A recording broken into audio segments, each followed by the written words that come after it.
Just to review this concept, if, first of all, I guess we should say n is the little index here on my root, and a is the number underneath.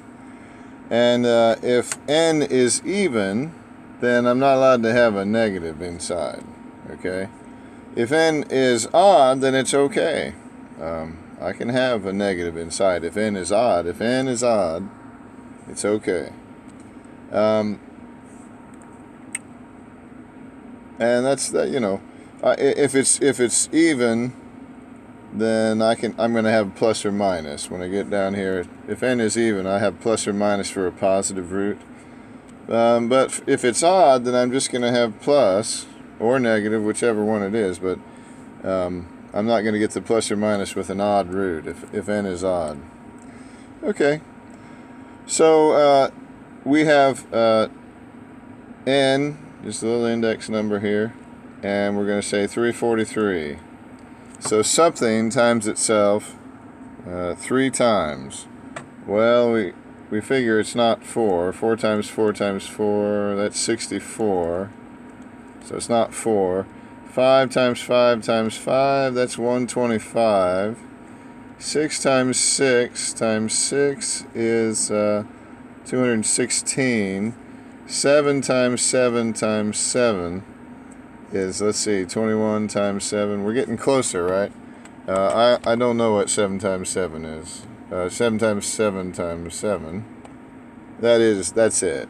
Okay. So the answer is, it's the 7th.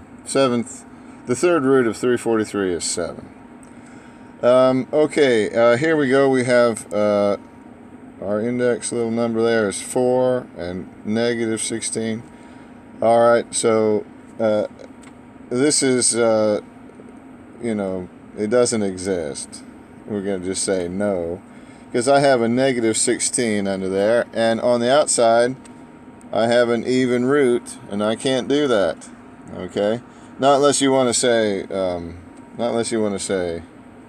I guess you could say 4i, but we're looking for real. We're looking for real roots, and that's not real if I start talking about imaginary.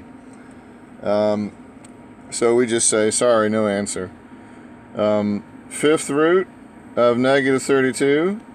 You say a negative underneath, there's a problem, but wait, 5 is odd, so it's not a problem. And the answer here is negative 2. Because if I say negative 2 times negative 2, you get the idea, 5 times. Well, I get negative 32. Why is it negative? Well, it's an odd number of times. These first two give me a positive, and then I do another one and it turns negative, and then I do another negative and it turns positive, and then I do another negative, and you won't be surprised it switches back to negative. So, negative 32. Oh, so the answer is negative 2. The 5th root of negative 32. Okay.